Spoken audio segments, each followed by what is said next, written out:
Hello, people of the internet. This is the Something Vloggy Cadw Challenge. Today we are visiting Haverfordwest Priory.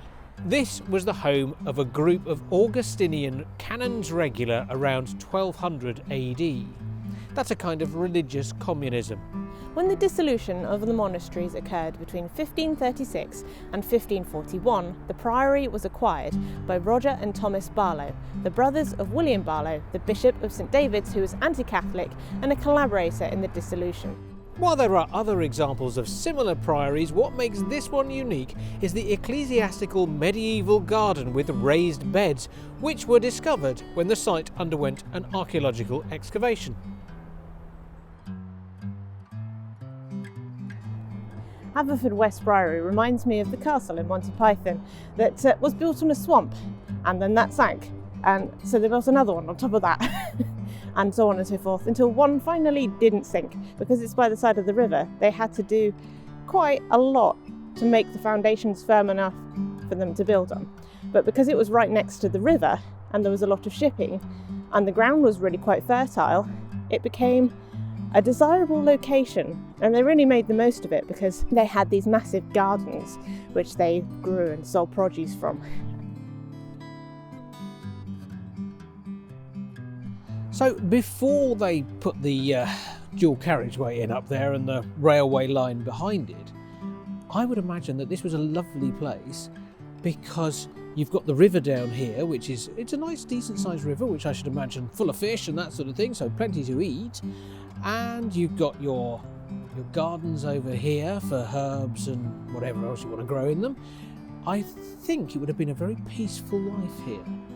It's a nice sheltered area, so you're not going to get too much in the way of wind blowing through, and on a nice sunny day I should imagine it's perfectly idyllic as an institution. And let's not forget that's what this is. You get into a rhythm of life. It's like going to school or being in the army or any of those things where you have a regimented schedule every day. I should imagine that it would be peaceful and it would be quite serene and probably quite a pleasant way of living. The people that lived here lived in a form of communism. Everybody pooled their resources, and so as a result the lives of everybody involved were improved. Whether or not it worked is neither here nor there really. Communism has a tendency of failing, but what really did for this place was the dissolution of the monasteries, because when that happened all the monks were thrown out.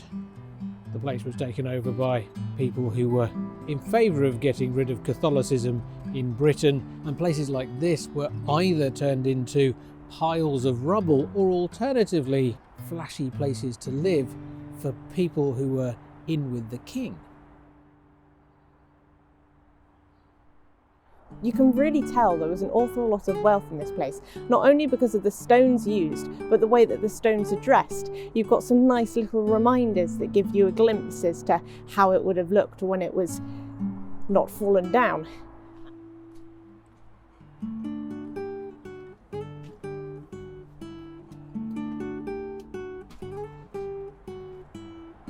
Sadly, no, it doesn't go anywhere, but interesting looking thing nonetheless.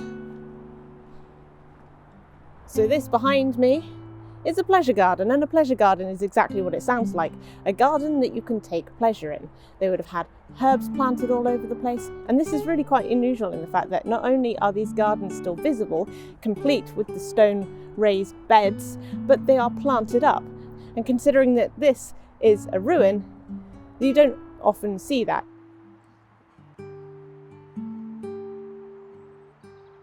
So, what do you think of Haverfordwest Priory? I think there's a lot to like about this one. Not only is it an impressive structure, but it's next to the river and it's got pretty gardens that are actually planted up. And when you see ruins like this, you don't tend to see gardens planted up. No, you don't, do you? Or the remains of gardens. No, but I suppose they were probably quite excited that they found them and decided that we will plant stuff to, make it look like they probably did at the time. Possibly. I mean, whether they know what plants were planted there or whether they're guessing. I think they're guessing. They're saying that wouldn't have been foreign to them. And there's an indoor gardeny bit that they reckon might have been planted with chamomile, which means to say that it might not. Yes, it could have been anything. Making it up as they go along. Yeah, they could have just had a goat on a tether. But or, you know, bit of lawn. Who bit of knows? lawn, yeah. They don't know. But, you know.